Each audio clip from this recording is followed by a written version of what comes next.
Welcome to a timeless classic that's as relevant today as it was when it first hit the shelves over 150 years ago.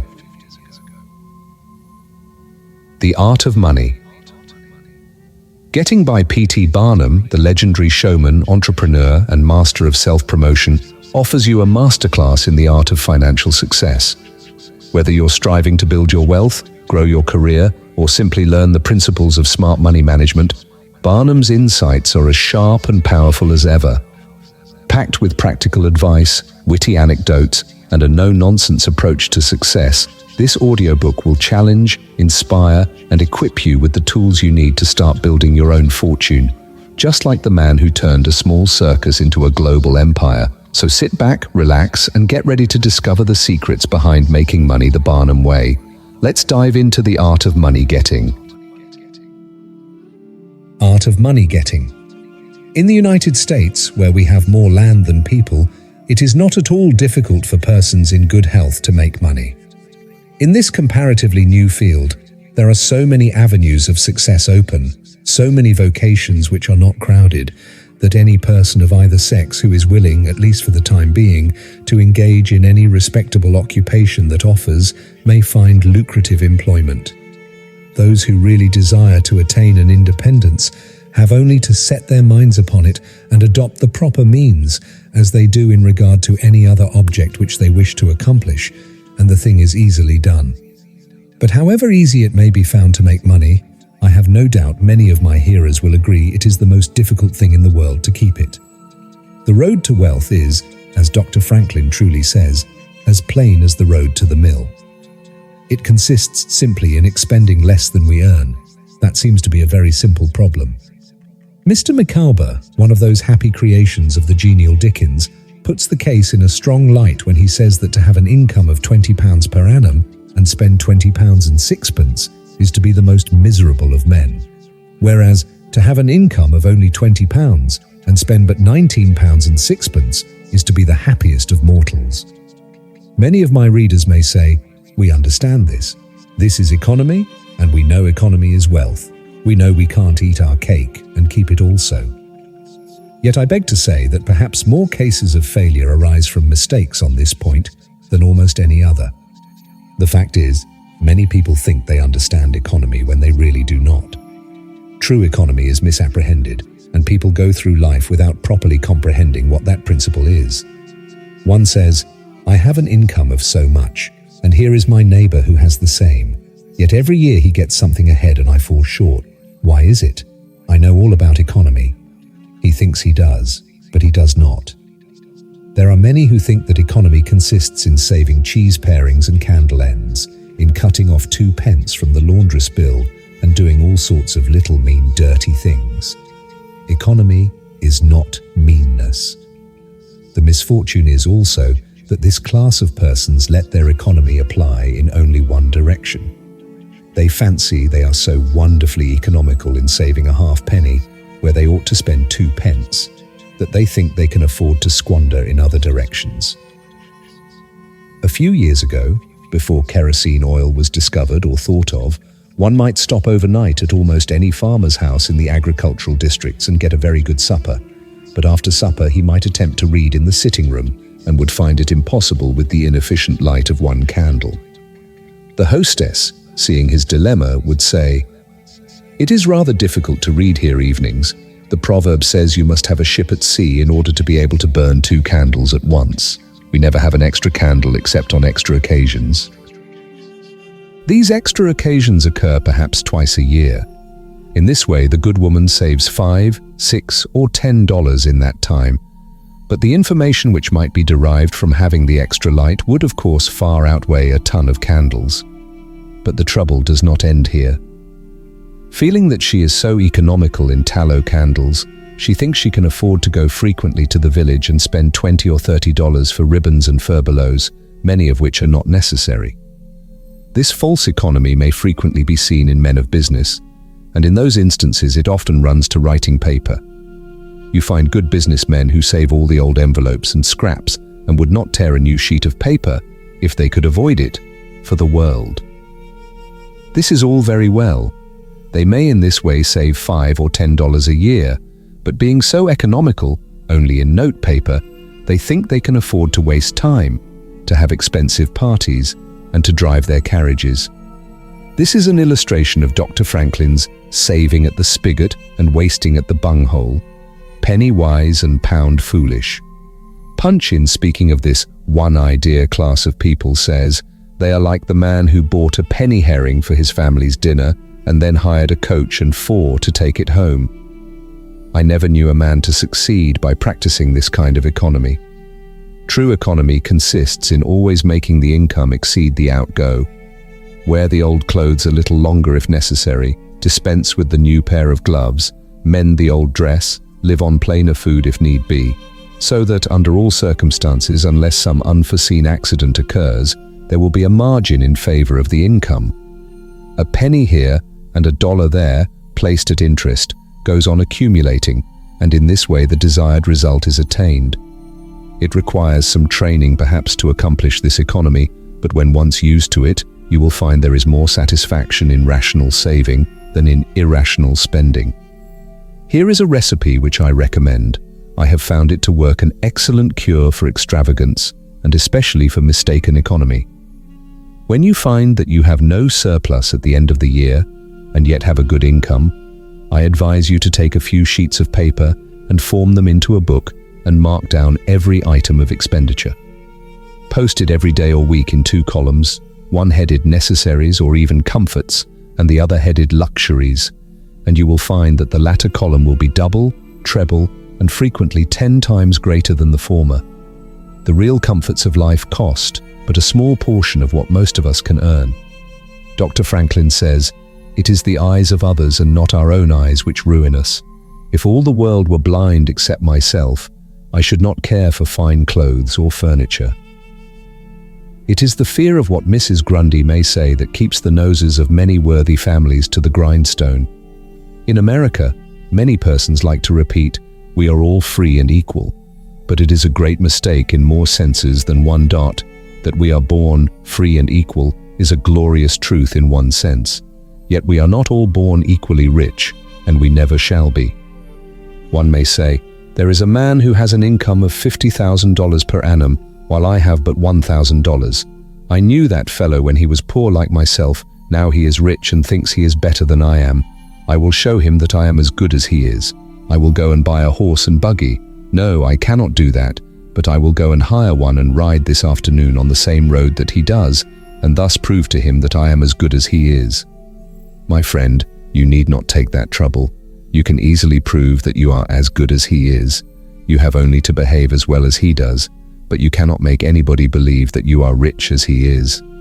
Besides, if you put on these airs and waste your time and spend your money, your poor wife will be obliged to scrub her fingers off at home and buy her tea 2 ounces at a time, and everything else in proportion, in order that you may keep up appearances, and after all deceive nobody. On the other hand, Mrs. Smith may say that her next-door neighbor married Johnson for his money, and everybody says so. She has a nice $1,000 camel's hair shawl, and she will make Smith get her an imitation one, and she will sit in a pew right next to her neighbor in church, in order to prove that she is her equal. My good woman, you will not get ahead in the world if your vanity and envy thus take the lead. In this country, where we believe the majority ought to rule, we ignore that principle in regard to fashion, and let a handful of people, calling themselves the aristocracy, run up a false standard of perfection, and in endeavoring to rise to that standard, we constantly keep ourselves poor, all the time digging away for the sake of outside appearances. How much wiser to be a law unto ourselves and say, we will regulate our outgo by our income and lay up something for a rainy day. People ought to be as sensible on the subject of money getting as on any other subject. Like causes produces like effects. You cannot accumulate a fortune by taking the road that leads to poverty. It needs no prophet to tell us that those who live fully up to their means, without any thought of a reverse in this life, can never attain a pecuniary independence. Men and women accustomed to gratify every whim and caprice will find it hard at first to cut down their various unnecessary expenses, and will feel it a great self-denial to live in a smaller house than they have been accustomed to, with less expensive furniture, less company, less costly clothing, fewer servants, a less number of balls, parties, theatre goings, carriage riding, pleasure excursions, cigar smoking, liquor drinkings and other extravagances. But after all, if they will try the plan of laying by a nest egg, or in other words a small sum of money, at interest or judiciously invested in land, they will be surprised at the pleasure to be derived from constantly adding to their little pile, as well as from all the economical habits which are engendered by this course. The old suit of clothes and the old bonnet and dress will answer for another season. The croton or spring water will taste better than champagne. A cold bath and a brisk walk will prove more exhilarating than a ride in the finest coach. A social chat, an evening's reading in the family circle, or an hour's play of Hunt the Slipper and Blind Man's Buff will be far more pleasant than a $50 or $500 party, when the reflection on the difference in cost is indulged in by those who begin to know the pleasures of saving. Thousands of men are kept poor, and tens of thousands are made so after they have acquired quite sufficient to support them well through life, in consequence of laying their plans of living on too broad a platform. Some families expend $20,000 per annum, and some much more, and would scarcely know how to live on less, while others secure more solid enjoyment frequently on a 20th part of that amount. Prosperity is a more severe ordeal than adversity, especially sudden prosperity. Easy come, easy go is an old and true proverb. A spirit of pride and vanity, when permitted to have full sway, is the undying canker-worm which gnaws the very vitals of a man's worldly possessions, let them be small or great, hundreds or millions. Many persons, as they begin to prosper, immediately expand their ideas and commence expending for luxuries, until in a short time their expenses swallow up their income, and they become ruined in their ridiculous attempts to keep up appearances and make a sensation. I know a gentleman of fortune who says that when he first began to prosper, his wife would have a new and elegant sofa. That sofa, he says, cost me $30,000. When the sofa reached the house, it was found necessary to get chairs to match, then sideboards, carpets and tables to correspond with them, and so on through the entire stock of furniture. When at last it was found that the house itself was quite too small and old-fashioned for the furniture, and a new one was built to correspond with the new purchases.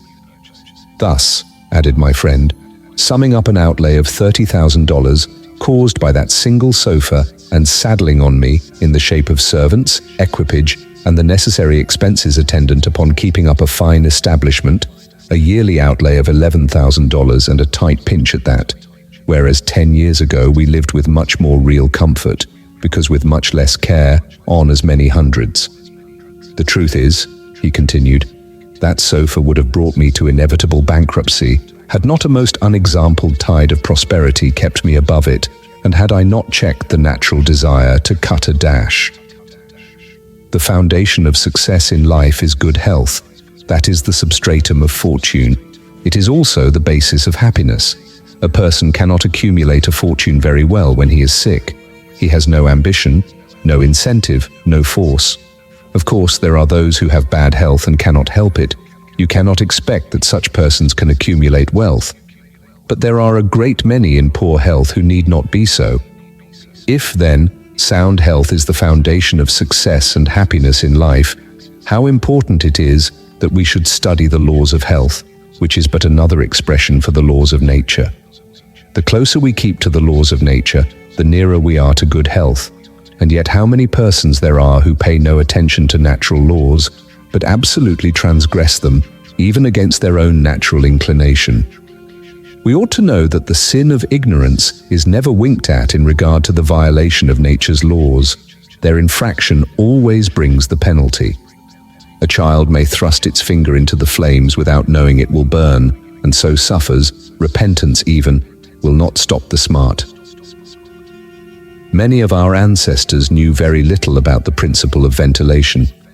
They did now know much about oxygen, whatever other jinn they might have been acquainted with, and consequently, they built their houses with little 7 by 9 feet bedrooms, and these good old pious Puritans would lock themselves up in one of these cells, say their prayers, and go to bed. In the morning, they would devoutly return thanks for the preservation of their lives during the night, and nobody had better reason to be thankful. Probably some big crack in the window or in the door let in a little fresh air and thus saved them. Many persons knowingly violate the laws of nature against their better impulses for the sake of fashion. For instance, there is one thing that nothing living except a vile worm ever naturally loved, and that is tobacco. Yet how many persons there are who deliberately train an unnatural appetite and overcome this implanted aversion for tobacco to such a degree that they get to love it. They have got hold of a poisonous, filthy weed, or rather that takes a firm hold of them. Here are married men who run about spitting tobacco juice on the carpet and floors, and sometimes even upon their wives besides. They do not kick their wives out of doors like drunken men, but their wives, I have no doubt, often wish they were outside of the house. Another perilous feature is that this artificial appetite, like jealousy, grows by what it feeds on. When you love that which is unnatural, a stronger appetite is created for the hurtful thing than the natural desire for what is harmless. There is an old proverb which says that habit is second nature, but an artificial habit is stronger than nature. Take, for instance, an old tobacco chewer. His love for the quid is stronger than his love for any particular kind of food. He can give up roast beef easier than give up the weed. Young lads regret that they are not men. They would like to go to bed, boys, and wake up men, and to accomplish this, they copy the bad habits of their seniors. Little Tommy and Johnny see their fathers or uncles smoke a pipe, and they say, "If I could only do that, I would be a man too. Uncle John has gone out and left his pipe of tobacco. Let us try it." They take a match and light it, and then puff away. "We will learn to smoke. Do you like it, Johnny?" That lad dolefully replies, "Not very much. It tastes bitter." By and by he grows pale, but he persists, and he soon offers up a sacrifice on the altar of fashion. But the boys stick to it and persevere until at last they conquer their natural appetites and become the victims of acquired tastes. I speak by the book, for I have noticed its effects on myself, having gone so far as to smoke 10 or 15 cigars a day, although I have not used the weed during the last 14 years, and never shall again. The more a man smokes, the more he craves smoking. The last cigar smoked simply excites the desire for another, and so on incessantly. Take the tobacco chewer. In the morning, when he gets up, he puts a quid in his mouth and keeps it there all day, never taking it out except to exchange it for a fresh one, or when he's going to eat. Oh, yes. At intervals during the day and evening, many a chewer takes out the quid and holds it in his hand long enough to take a drink, and then pop it goes back again. This simply proves that the appetite for rum is even stronger than that for tobacco. When the tobacco chewer goes to your country seat and you show him your grapery and fruit house and the beauties of your garden, when you offer him some fresh, ripe fruit and say, "My friend, I have got here the most delicious apples and pears and peaches and apricots. I have imported them from Spain, France and Italy. Just see those luscious grapes. There is nothing more delicious nor more healthy than ripe fruit, so help yourself. I want to see you delight yourself with these things." He will roll the dear quid under his tongue and answer, "No, I thank you, I have got tobacco in my mouth." His palate has become narcotized by the noxious weed, and he has lost, in a great measure, the delicate and enviable taste for fruits. This shows what expensive, useless, and injurious habits men will get into. I speak from experience. I have smoked until I trembled like an aspen leaf, the blood rushed to my head, and I had a palpitation of the heart which I thought was heart disease, till I was almost killed with fright. When I consulted my physician, he said, "Break off tobacco using." I was not only injuring my health and spending a great deal of money, but I was setting a bad example. I obeyed his counsel. No young man in the world ever looked so beautiful as he thought he did, behind a 15-cent cigar or a meerschaum. These remarks apply with tenfold force to the use of intoxicating drinks. To make money requires a clear brain. A man has got to see that 2 and 2 make 4. He must lay all his plans with reflection and forethought, and closely examine all the details and the ins and outs of business. as no man can succeed in business unless he has a brain to enable him to lay his plans and reason to guide him in their execution. So no matter how bountifully a man may be blessed with intelligence, if the brain is muddled and his judgment warped by intoxicating drinks, it is impossible for him to carry on business successfully. How many good opportunities have passed, never to return, while a man was sipping a social glass with his friend? How many foolish bargains have been made under the influence of the nervine, which temporarily makes its victim think he is rich? How many important chances have been put off until tomorrow and then forever, because the wine cup has thrown the system into a state of lassitude, neutralizing the energies so essential to success in business? Verily, wine is a mocker. The use of intoxicating drinks as a beverage is as much an infatuation as is the smoking of opium by the Chinese, and the former is quite as destructive to the success of the businessman as the latter. It is an unmitigated evil, utterly indefensible in the light of philosophy, religion, or good sense. It is the parent of nearly every other evil in our country. Chapter 1. Don't mistake your vocation. The safest plan, and the one most sure of success for the young man starting in life, is to select the vocation which is most congenial to his tastes. Parents and guardians are often quite too negligent in regard to this. It is very common for a father to say, for example, "I have 5 boys. I will make Billy a clergyman, John a lawyer, Tom a doctor, and Dick a farmer." He then goes into town and looks about to see what he will do with Sammy. He returns home and says, "Sammy, I see watchmaking is a nice genteel business. I think I will make you a goldsmith." He does this, regardless of Sam's natural inclinations or genius. We are all, no doubt, born for a wise purpose.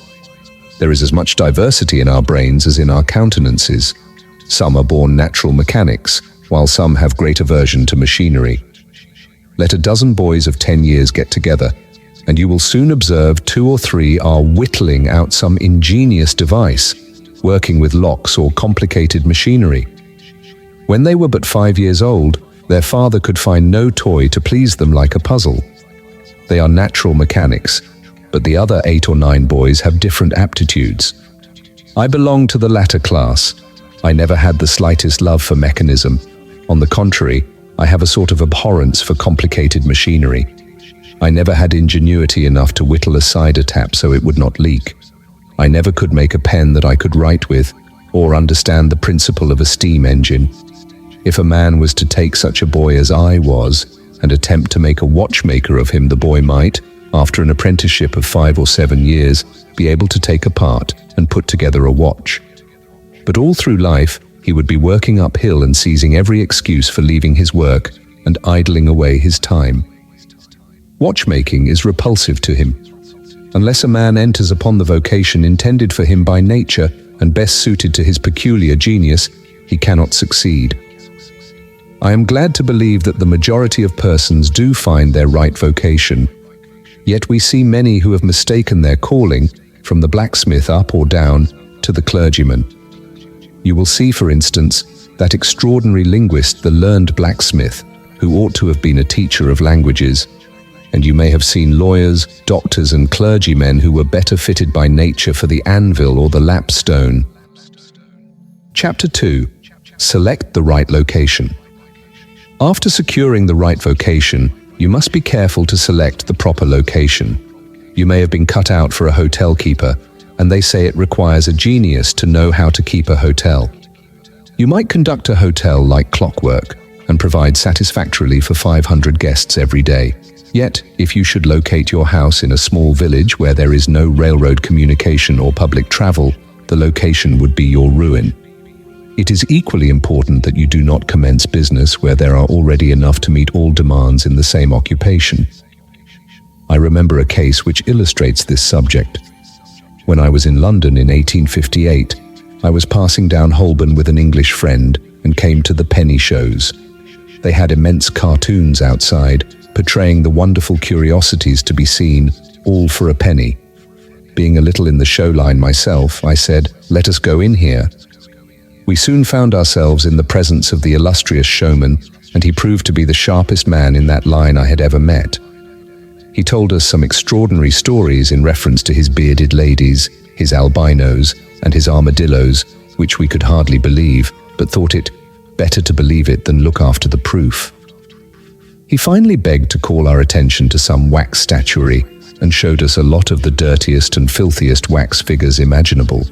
They looked as if they had not seen water since the deluge. "What is there so wonderful about your